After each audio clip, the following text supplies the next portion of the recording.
We are about to embark on an immersive journey through the corridors of our minds.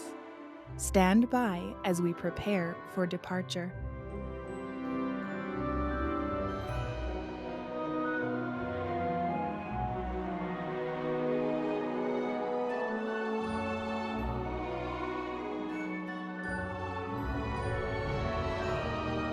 Welcome aboard, everyone, to the Productivity with Peace of Mind podcast adventure.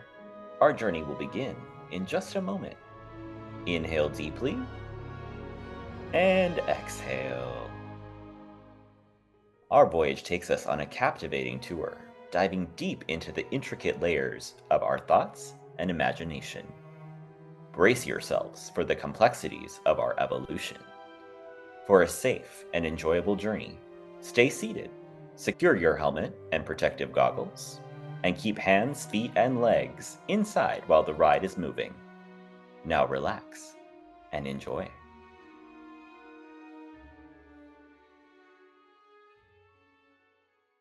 What if I told you by releasing our guilt and shame and practicing being present in our relationships, we can unlock more meaningful connections? Today, I want to talk to you about how powerful actually being present in our life can be. And it can create these deep connections with others and a sense of fulfillment within ourselves because of that.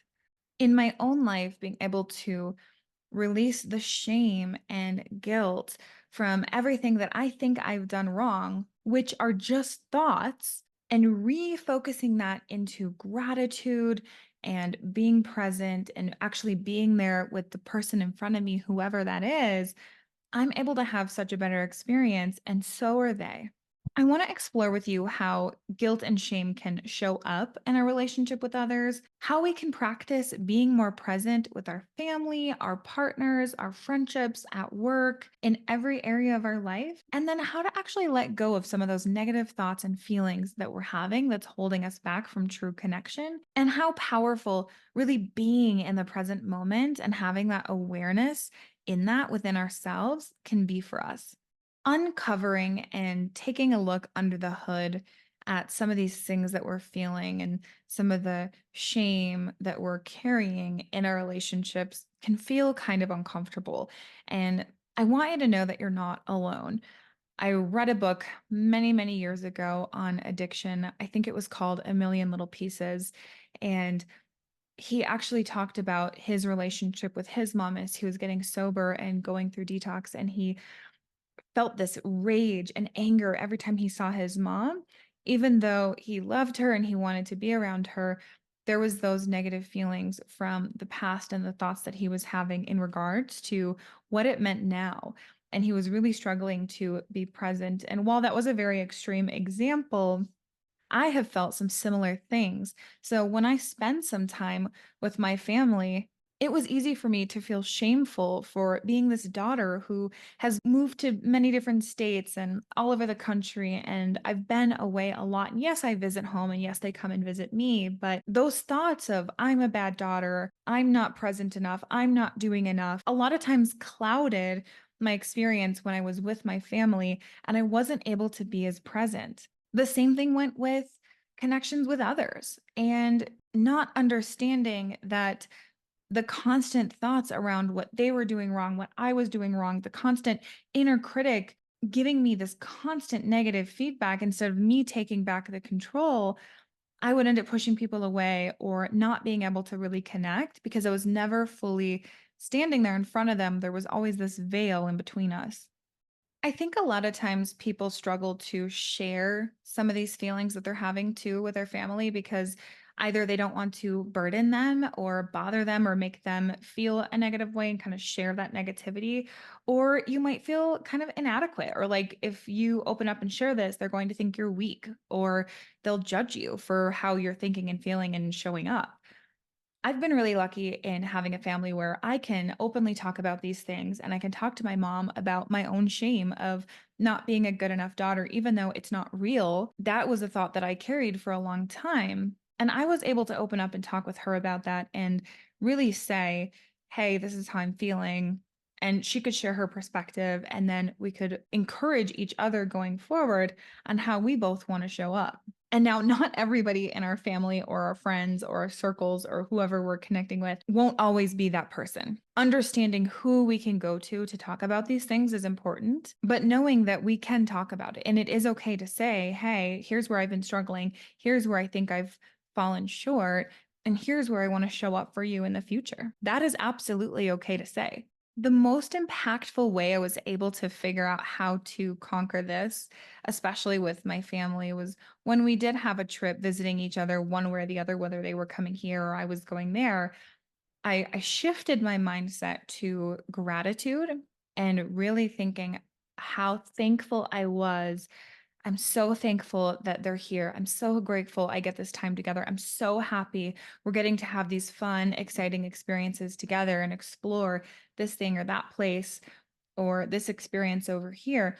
And what happened was that tiny little shift I was making changed the entire experience we had together. And I felt so much more connected. I felt like I actually got that deep connection that I wanted. I was able to say goodbye to them when they left without regret, without shame, without any of that negativity carrying with me, because I was truly grateful through the experience. And what happened was, as well, that gratitude carried with me as we said our goodbyes and as they left. So instead of feeling so deeply sad that I didn't get what I wanted out of the trip because I was so unpresent and distracted by my own negative thoughts, I was still grateful that I got that time together and so grateful for the connection and the positive relationship that I have with them.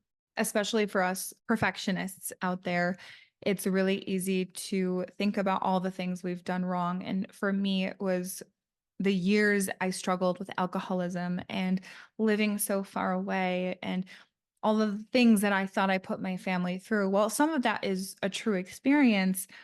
It's not true now that I'm burdening them or that I'm not good enough or my worthy or value is not there because of something that happened many years ago. So it's important for us to take time to reframe how we're thinking about what has happened in the past or what we think is true now, because we can change our behavior now.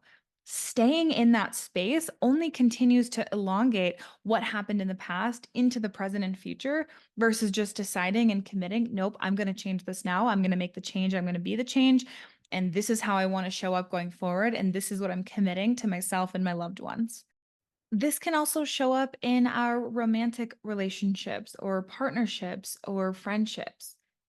For any of us who have struggled with codependency, you might have had the experience where when you're apart, you may worry or have a longing to be together. And then when you're together, you may want that alone time because you actually didn't get the alone time when you were apart because you were so busy focused on the other person. And so being able to separate those out and be present with yourself when you're alone and be present with your partner when you're together helps break that up so that you're actually getting what you need and want out of each experience.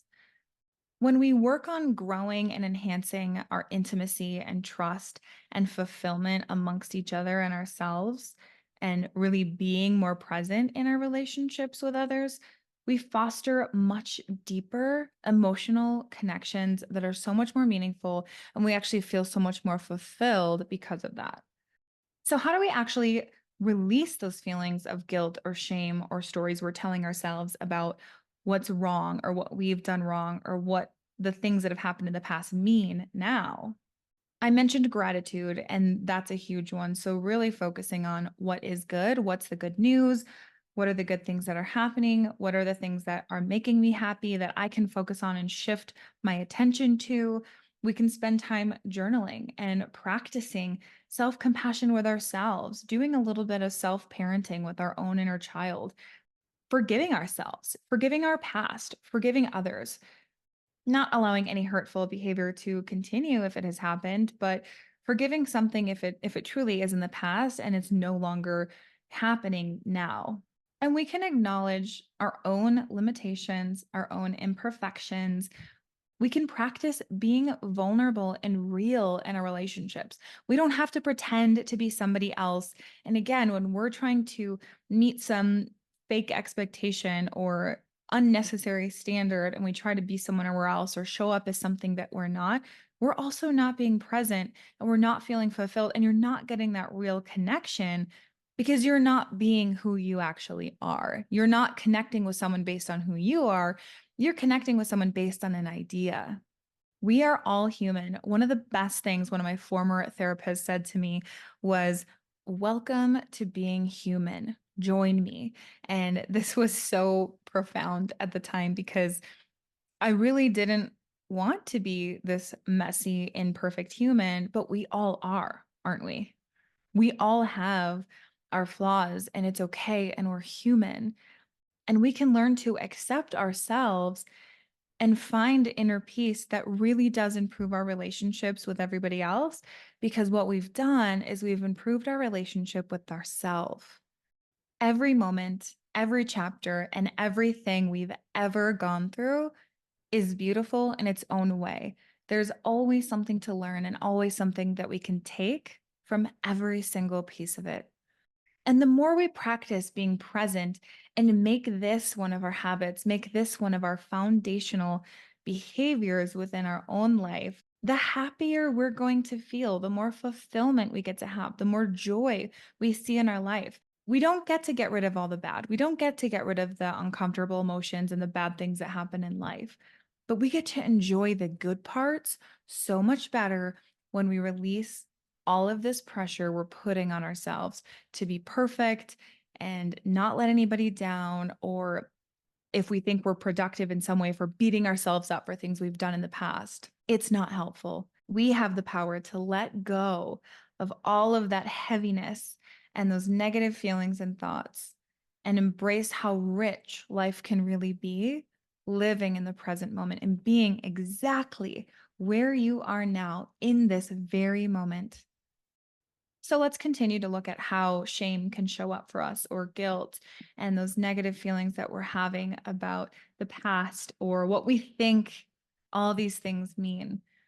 And practice being present in the moment, connecting more deeply in all of the relationships in our lives, from family to professional to our partners to our friends and community, and show up as our real selves and be a little vulnerable. Be who you are because you'll have such deeper connections because of it.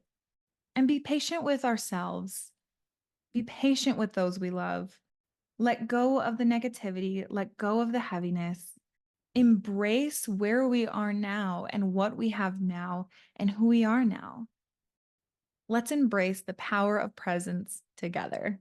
I believe in you.